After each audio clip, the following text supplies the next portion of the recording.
jamais l'islam n'a entendu parler d'aussi gros que les esclaves de Moussa ibn Nusayr, l'émir du Maghreb. Ça signifie Moussa ibn Nusayr, c'est lui qui a attaqué le Maghreb, donc c'est lui qui a condescendu à attaquer l'Algérie, d'accord? C'est lui qui a condescendu à massacrer nos ancêtres, à prendre leurs enfants, à prendre les femmes et aller les vendre sur des souks et à envoyer le 5e à son calife à Damas, au calife Omeyyade.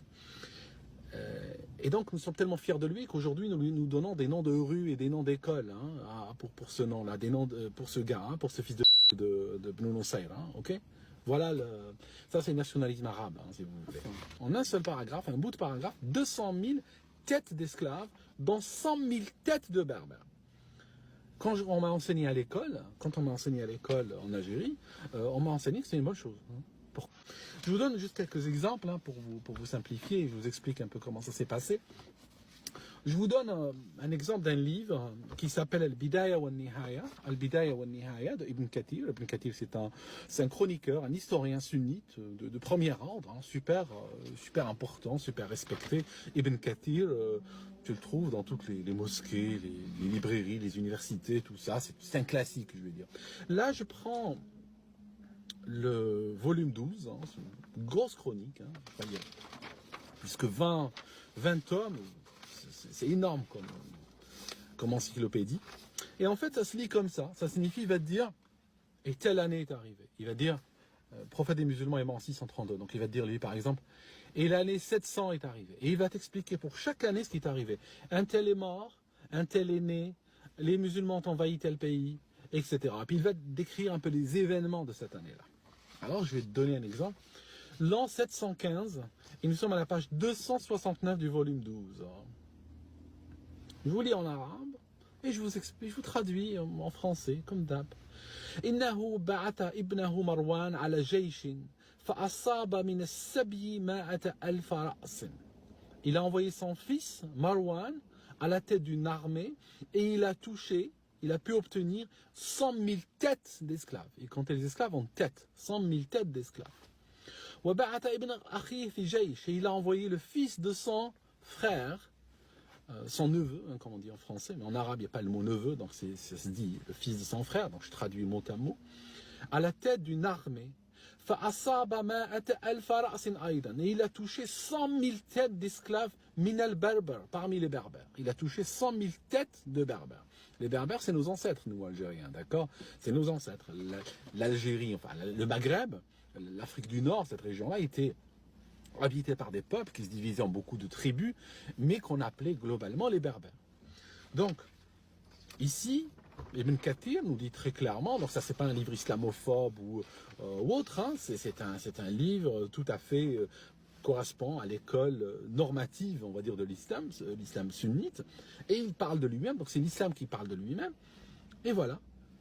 J'ai en un seul paragraphe, un bout de paragraphe, quoi? Parce que il nous a apporté l'islam, d'accord? Ça signifie on préparait la mentalité de Daesh dès le départ. On te dit, ok, c'est mal, il n'y a rien de pire que de te faire envahir, par exemple la France.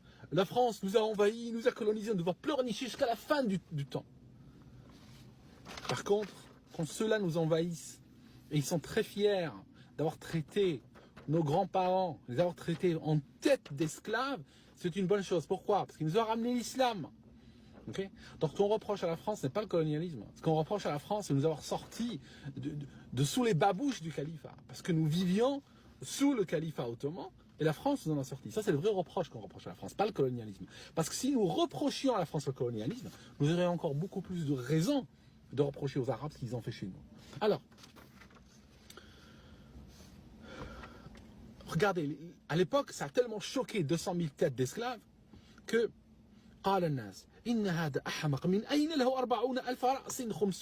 pourquoi? Parce que normalement, quand ils allaient, le calife, parce qu'ici nous parlons du calife Omeyyade, Walid Ier, Yazid Ier plutôt, qui va envoyer Donc, comme vous voyez, des gens de sa famille, hein, son frère, ses demi-frères, ses neveux, ses cousins, tout ça, il va leur donner à chacun un groupe d'hommes et ils vont aller envahir des pays. Il va diviser, il va dire, moi, tu prends ça, toi, tu prends ça, tu prends ça.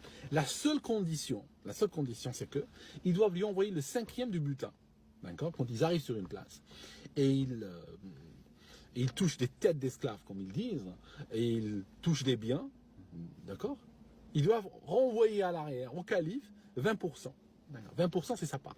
Donc, le calife, quand il a reçu leur décompte, et ils ont dit on va t'envoyer 40 000 esclaves comme 5e, comme ta part, lui il a dit mais ils s'en foutent quoi, parce que 40 000, donc ils ont touché 200 000, c'est pas possible. 200 000 têtes, c'est pas possible. Eh ben, voilà.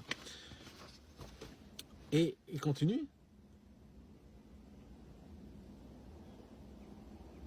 فأرسل donc ça, donc il a envoyé 40,000 رأس وهي خمس الغنائم هي خمس ما غنم.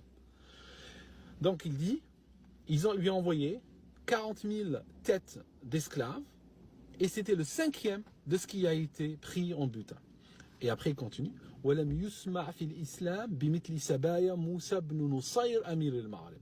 Il n'a jamais été entendu, jamais l'islam n'a entendu parler d'aussi gros que les esclaves de Moussa ibn Nusayr, l'émir du Maghreb. Ça signifie Moussa ibn Nusayr, c'est celui qui a attaqué le Maghreb, donc c'est lui qui a condescendu à attaquer l'Algérie, d'accord? C'est lui qui a condescendu à massacrer nos ancêtres, à prendre leurs enfants, à prendre les femmes et à aller les vendre sur des souks et à envoyer le 5e à son calife à Damas, au calife Omeyyade.